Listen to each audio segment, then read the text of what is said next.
first poem I'm going to do is a poem called Sailing to Byzantium.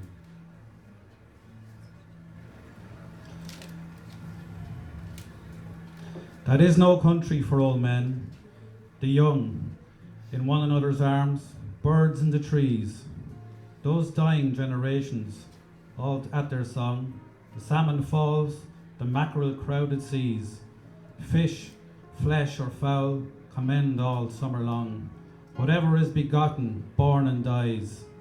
Caught in that sensual music, all neglect, monuments of an aging intellect.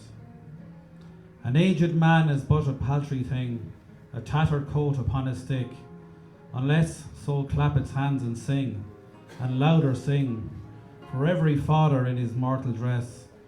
Nor is there singing, school but studying, monuments of its own magnificence.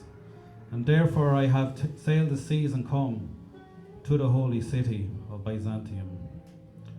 O sages standing in God's holy fire, as in the gold mosaic of a wall, come from the holy fire, burn in a gyre, and be the singing masters of my soul.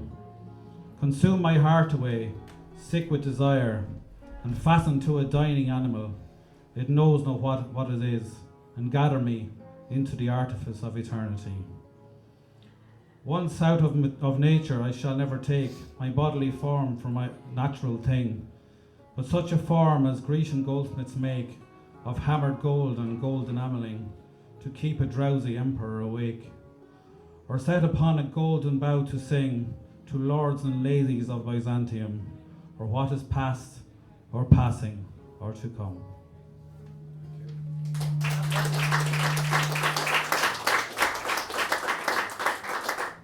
The second poem is called The Fisherman.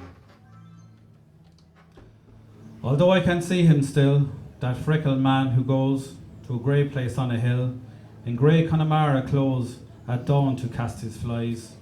It's long since I began to call up to the eyes this wise and simple man. All day I'd looked in the face what I had hoped it would be, to write for my own race and my reality. The living men that I hate, the dead men that I loved, the craven man in his seat, the insolent, unreproved. And no knave brought to book, who has won a drunken cheer, the witty man in his joke, aimed at the commonest ear, the clever man who cries, to catch the cries of the clown, the beating down of the wise, and great art beaten down.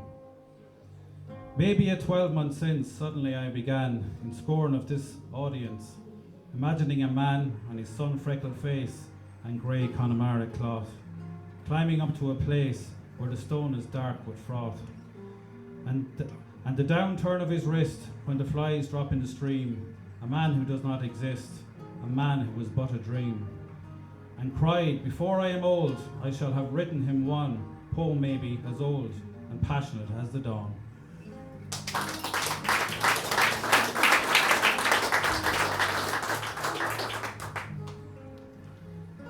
The last poem I'm going to do for you is called A Bronze Head. Here at right of the entrance, this bronze head, human, superhuman, a bird's round eye, everything else withered and mummy dead. What great tomb haunter sweeps the distant sky? Something may linger there, though all else die, and finds there nothing to make its terror less.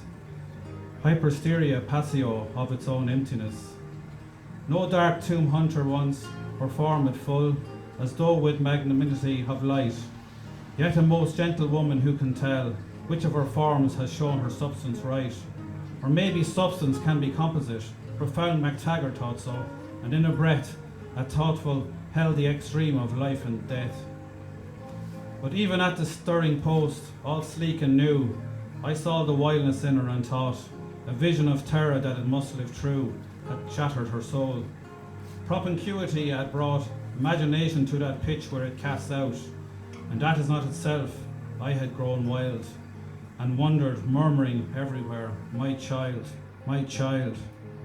Or else I thought her supernatural, as though a sterner eye looked through her eye.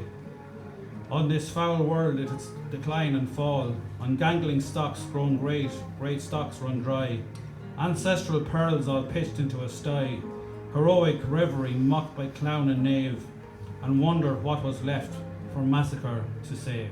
Thank you.